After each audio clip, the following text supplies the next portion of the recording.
ಸರ್ಕಾರ ಸರಿಯಾಗಿ ಇದನ್ನ ರಾಜ್ಯ ಸರ್ಕಾರ ಸರಿಯಾಗಿ ನಿರ್ವಹಣೆ ಮಾಡಿಲ್ಲ ಅನ್ನೋ ಒಂದು ಆರೋಪ ಕೇಳಿಬರ್ತಾ ಇದೆ. ಸರಿಯಾಗಿ ಇದನ್ನ ಗಮನಕ್ಕೆ ತರಲಿಲ್ಲ, ಇದರ ಪರವಾಗಿ ವಾದ ಮಾಡಲಿಲ್ಲ ಅನ್ನೋ ಒಂದು ಆರೋಪ ಕೇಳಿಬರ್ತಾ ಇದೆ. ಇದ್ದವ್ರು ಯಾರು ವಾದ ಮಾಡಿಲ್ಲ ಅಂತ ಹೇಳೋದಕ್ಕೆ? ಇದೆಲ್ಲ ಸರ್ವೇ ಸಾಮಾನ್ಯ. ಇದ್ದವ್ರು ಯಾರು ಕದ್ದವ್ರು ಯಾರು ಅನ್ನೋ ಮಾತುಗಳು ಬರ್ತದೆ. ನಾವು ಹಂಗಾರೆ ನೀರು ಬಿಟ್ಬಿಡ್ತೀವಿ ಅಂತ ವಾದ ಮಾಡ್ತೀವ? ಇದೆಲ್ಲ ಪೋಲಿಶ್ನೆಸ್. ನಮ್ಮವರು 100% ವಾದ ಮಾಡ್ತಾರೆ. ಯಾಕೆ ಮಾಡಲ್ಲ?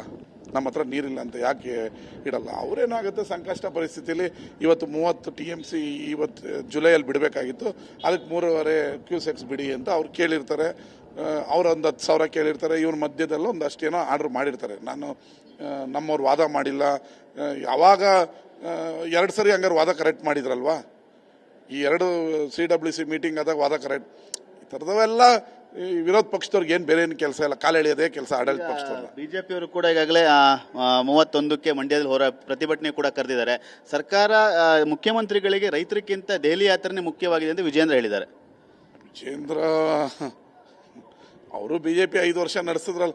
ಆಮೇಲೆ ಈ ಥರ ಸಣ್ಣ ಸಣ್ಣ ಮಾತುಗಳನ್ನು ಆಡೋದನ್ನು ಬಿಟ್ಟು ರಾಜ್ಯದ ಹಿತದೃಷ್ಟಿ ಬಂದಾಗ ವಿರೋಧ ಪಕ್ಷದವರು ರಾಜ್ಯ ಸರ್ಕಾರದ ಹತ್ರ ದೃಢವಾಗಿ ನಿಂತು ನೋಡ್ರಿ, ನೀವು ಯಾರು ನೀರು ಬಿಡಬೇಡ್ರಿ, ನಿಮ್ಮ ಪರ ಇರ್ತೀವಿ ಅನ್ನೋದು ಬಿಟ್ಟು ಈ ಥರ ಕಿಂಡಲ್ಗಳು, ಈ ಸಣ್ಣ ಸಣ್ಣ ಮಾತುಗಳನ್ನು ಅವ್ರ ಹೈಕಮಾಂಡಲ್ಲಿರೋದು ಆಯ್ತು. CWC ಯಾರ ಅಂಡರಲ್ಲಿ ಬರುತ್ತೆ? ನೀವ್ಯಾಕೆ ಕೇಂದ್ರ ಸರ್ಕಾರದವ್ರನ್ನ ನೀವು ಹೇಳಿ ಪ್ರೈಮ್ ಮಿನಿಸ್ಟರ್ ಸಾಹೇಬ್ರೆ, ನಮ್ಮದು ರಾಜ್ಯಕ್ಕೆ ಕೊಡುಗೆ ಕೊಟ್ಟಂಥದ್ದು 28ರಲ್ಲಿ 17 MP ಗೆಲ್ಸ್ಕೊಟ್ಟಿದ್ದಾರೆ. CWCಗೆ ಹೇಳಿ ಯಾವುದೇ ಕಾರಣಕ್ಕೂ ತಮಿಳುನಾಡು ಒತ್ತಡಕ್ಕೆ ಮಣಿದಂಗೆ ನಮ್ಗೆ ನೀರು ಬಿಡಿಸಿ ಅಂತ ಹೇಳಬೇಕಾಗಿತ್ತು. ವಿಜೇಂದ್ರ ಅವರು ಡೆಲ್ಲಿಗೆ ಹೋಗಿ, ಅವರು ಅಶೋಕಣ್ಣ ಇಬ್ಬರು ಹೋಗಿ ಹೇಳಬೇಕಾಗಿತ್ತು. ಯಾಕೆ ಹೇಳಿಸ್ಲಿಲ್ಲ? ರೈತರ ಹೋರಾಟಕ್ಕೆ ಕಾಂಗ್ರೆಸ್ ಶಾಸಕರಿಂದ ರವಿ ಗಾಣಿ ಅವರ ಬೆಂಬಲ ಇದೆಯಾ? ಹಾಗಾದ್ರೆ 100% ನಾವು ರೈತರ ಪರ ಇದ್ದೀವಿ. ನೀರು ಬಿಡೋದು ಬೇಡ ಅನ್ನೋದು ನಾನು ಮೊದಲಿನಿಂದನೇ ಹೇಳ್ತಾ ಇದ್ದೀನಿ. ನಮಗೆ ರೈತರ ಹಿತ ಮುಖ್ಯ, ನಮ್ಮ ರೈತರ ಕುಡಿಯೋ ನೀರು ಮುಖ್ಯ, ಬೆಳೆಗಳು ಮುಖ್ಯ.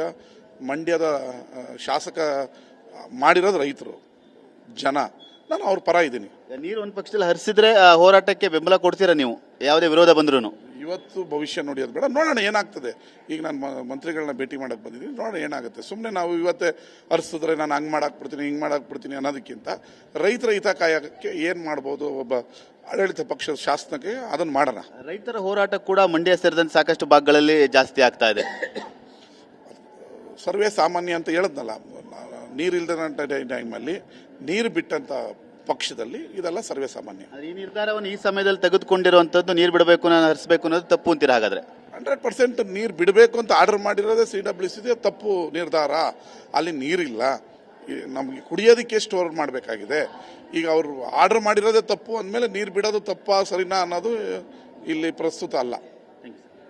ಇದಿಷ್ಟು ಮಂಡ್ಯ ಶಾಸಕರಂತ ರವಿ ಗಾಣಿಗ ಅವರ ಮತ್ತು ಈ ಒಂದು ವಿಚಾರಕ್ಕೆ ಸಂಬಂಧಿಸಿದ ರೈತರ ಹೋರಾಟಕ್ಕೆ ಸಂಪೂರ್ಣವಾಗಿ ನನ್ನ ಬೆಂಬಲ ಇದೆ. ಈ ಒಂದು ನಿರ್ಧಾರವನ್ನು ಏನು ತೆಗೆದುಕೊಂಡಿದೆ, ನೀರು ಹರಿಸಬೇಕು ಅನ್ನೋದು ನಿರ್ಧಾರವೇ ತಪ್ಪು, ರೈತರ ಪರವಾಗಿ ನಾವಿದ್ದೇವೆ ಅನ್ನೋ ಮಾತನ್ನು ಕೂಡ TV9 ಜೊತೆ ಹಂಚಿಕೊಳ್ತಾರೆ. ಕ್ಯಾಮರಾಮನ್ ಸೈಯದ್ ಜೊತೆ ಸುನಿಲ್, TV9 ಬೆಂಗಳೂರು.